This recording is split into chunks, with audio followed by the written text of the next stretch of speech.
नमस्कार दोस्तों अगर आपको बेंगलुरु के खिलाफ निकोलस पूरन की बल्लेबाजी पसंद आई हो तो इस वीडियो को आप एक लाइक जरूर करें। इस वीडियो का लाइक टारगेट 400 लाइक है तो इस वीडियो को आप दिल से लाइक जरूर करें।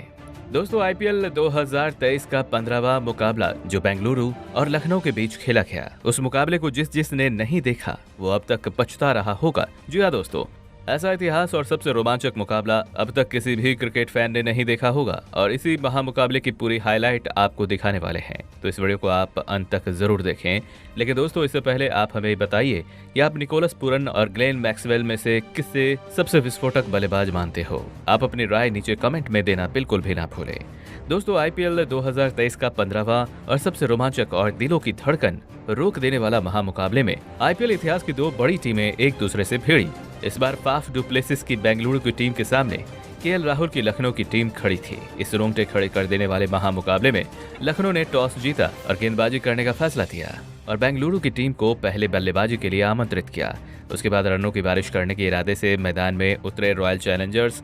बेंगलुरु के सबसे बेहतरीन बल्लेबाज यानी विराट कोहली और कप्तान फाफ डुप्लेसिस के ऊपर अपनी टीम को शानदार ओपनिंग शुरुआत दिलाने की एक बड़ी जिम्मेदारी थी और इस जिम्मेदारी को बखूबी निभाते हुए विराट कोहली और फाफ डुप्लेसिस ने ऐसा शानदार बल्लेबाजी इस मुकाबले में करके दिखाए जिसने सभी को हैरान करके रख दिया है। विराट कोहली जो पीछे मुकाबले में सस्ते में आउट हो चुके थे, इनके इस मुकाबले में बल्लेबाजी को देखकर सभी को पुराने विराट कोहली की याद जरूर आई होगी। वहीं उनके कप्तान और साथी खिलाड़ी फाफ डुप्लेसिस भी दूसरे छोर से लाजवाब बल्लेबाजी कर रहे थे। दोनों ने देखते ही देखते अपनी अर्धशतकीय साझेदारी पूरी कर ली, तो वहीं विराट कोहली ने अपना अर्धशतक पूरा कर लिया। विराट कोहली और फाफ डुप्लेसिस ने मिलकर लगभग पारी के 11वें ओवर तक बल्लेबाजी करे और अपनी टीम को 96 रनों तक पहुंचाया। लेकिन फिर पारी का 12वां ओवर डालने आए अमित मिश्रा ने सेट हो चुके विराट कोहली को मार्कस स्टोइनिस के हाथों कैच आउट करा दिया। विराट कोहली 44 गेंदों में 61 रन बनाकर आउट हो गए।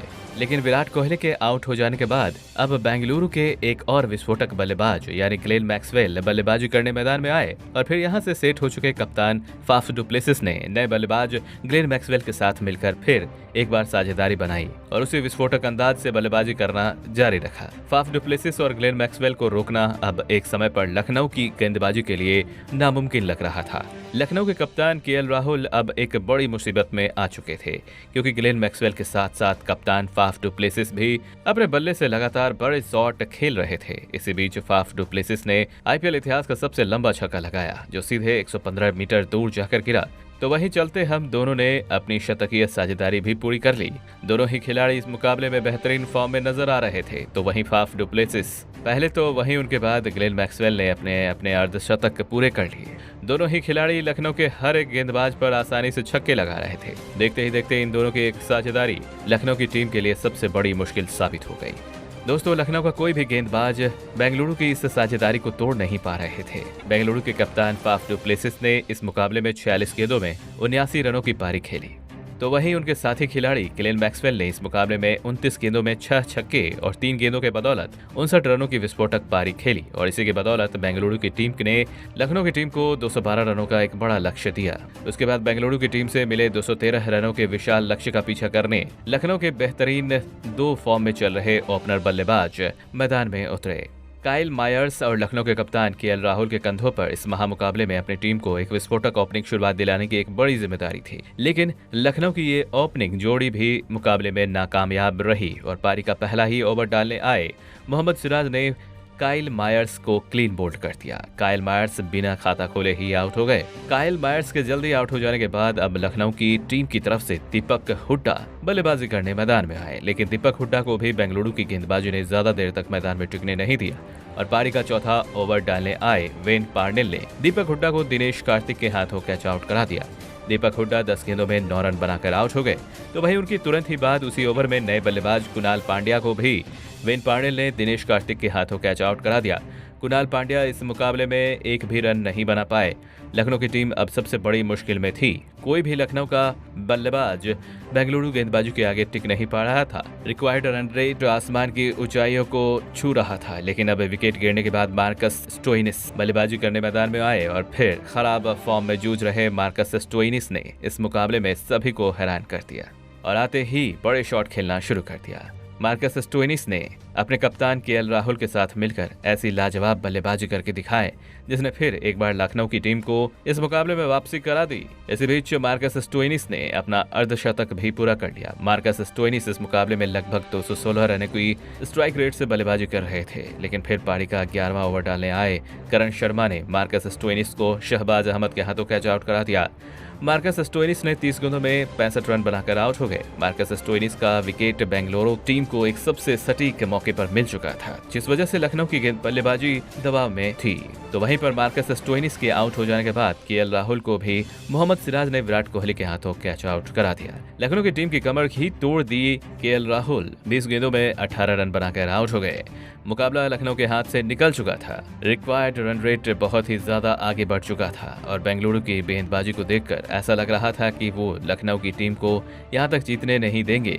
बेंगलुरु की गेंदबाजी ने तो अपने आप को इस मुकाबले में जीता हुआ समझ ही लिया था, लेकिन बेंगलुरु के गेंदबाज और कप्तान को आगे आने वाले तूफान का कोई अंदेशा नहीं था।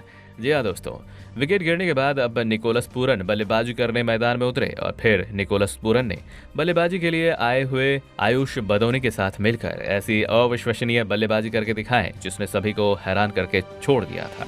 निकोलस पूरन लगातार बेंगलुरु की गेंदबाजी पर छक्के चौके लगा रहे थे। निकोलस पूरन की इस अविश्वसनीय और हैरत अंगेज बल्लेबाजी ने मैदान में बैठकर हर एक दर्शक से लेकर विरोधी टीम के कप्तान विराट कोहली तक को हैरान करके छोड़ दिया था। निकोलस पूरन इस मुकाबले में 326 की स्ट्राइक रेट से बल्लेबाजी कर रहे थे, तो वहीं उनका साथ दे रहे आयुष बदौनी ने भी अब अपने हाथ खोलना शुरू कर दिया था। और फिर इसी बीच लाजवाब बल्लेबाजी कर रहे निकोलस पूरन ने एक लाजवाब छक्का लगाते हुए अपना और आईपीएल इतिहास का सबसे तेज अर्धशतक पूरा कर लिया। निकोलस पूरन की इस बल्लेबाजी की वजह से मुकाबला बेंगलुरु के हाथ से निकल चुका था। निकोलस पूरन और आयुष बदौनी ने मिलकर लगभग पारी के 16वें ओवर तक बल्लेबाजी करी और अपनी टीम को 189 रनों तक पहुंचाया, लेकिन फिर पारी के 17वें ओवर डालने आए मोहम्मद सिराज ने निकोलस पूरन को शहबाज अहमद के हाथों कैच आउट करा दिया। निकोलस पूरन 19 गेंदों में 62 रनों की गजब की पारी खेलकर आउट हो गए, लेकिन निकोलस पूरन अब अपना काम कर चुके थे। अब निचले क्रम के बल्लेबाजों को यहां से लखनऊ में टीम की नैया पार करवानी थी और विकेट गिरने के बाद अब निकोलस पूरन के बाद जयदेव उनादकट बल्लेबाजी करने मैदान में आए, लेकिन उसी वक्त आयुष बदौनी ने अपने बल्ले से कुछ बड़े शॉट खेल ले, लेकिन फिर पारी के 19वें ओवर में भी आयुष बदौनी को Wayne Parnell hit wicket out कर दिया। आयुष बदौनी 24 गेंदों में 30 रन बनाकर आउट हो गए। आयुष बदौनी के विकेट एक नाजुक मौके पर गिरने की वजह से अब लखनऊ की बल्लेबाजी दबाव में आ गई थी, लेकिन अब लखनऊ की टीम को जीत के लिए आखिरी 6 गेंदों में 5 रनों की आवश्यकता थी। और फिर बेंगलुरु के कप्तान फाफ डुप्लेसिस ने इस मुकाबले का आखिरी ओवर हर्षद पटेल को डालने दिया और फिर इस अंतिम ओवर की पहली गेंद पर जयदेव उनादकट को केवल 1 रन मिला, जिस वजह से अब लखनऊ की टीम को 5 गेंदों में 4 रनों की आवश्यकता थी। अभी भी मुकाबला कोई भी जीत सकता था, क्योंकि बल्लेबाजी कर रहे लखनऊ के पास अब बल्लेबाजी के लिए गेंदबाज बचे थे। लेकिन फिर इस ओवर की दूसरी गेंद पर हर्षद पटेल ने एक नए बल्लेबाज मार्क वुड को क्लीन बोल्ड कर दिया, जिस वजह से लखनऊ में टीम को जीत के लिए 4 गेंदों में 4 रनों की आवश्यकता थी। मुकाबला रोमांचक की हर एक सीमा पार कर चुका था और फिर इसी ओवर की तीसरी गेंद पर एक नए बल्लेबाज रवि बिश्नोई ने 2 रन बटोरे, जिस वजह से कब लखनऊ की टीम को जीत के लिए 3 गेंदों में 2 रनों की आवश्यकता थी। तो वहीं उसकी अगली गेंद पर रवि बिश्नोई को 1 ही रन मिला, जिस वजह से अब लखनऊ को 2 गेंदों में 1 रन चाहिए था। लेकिन गेंदबाजी डाल रहे हर्षद पटेल ने उसकी अगली ही गेंद पर जयदेव उनादकट को डुप्लेसिस के हाथों कैच आउट करा दिया, जिस वजह से अब लखनऊ की टीम को आखिरी गेंद पर 1 ही रन की आवश्यकता थी। लेकिन अब बल्लेबाजी करने आए आवेश खान आ चुके थे, जो उस वक्त स्ट्राइक पर थे। लेकिन गेंद डाल रहे हर्षद पटेल ने एक चालाक चाल चली और उन्होंने नॉन स्ट्राइक एंड पर रवि बिश्नोई को आउट करने की कोशिश करी, लेकिन हर्षद पटेल ने इसमें भी कामयाब नहीं रहे और अंतिम ओवर में डाली गई अंतिम गेंद पर स्ट्राइक पर खड़े आवेश खान गेंद डालते ही दौड़ पड़े और इसी के साथ आवेश खान 1 रन पूरा कर लिया।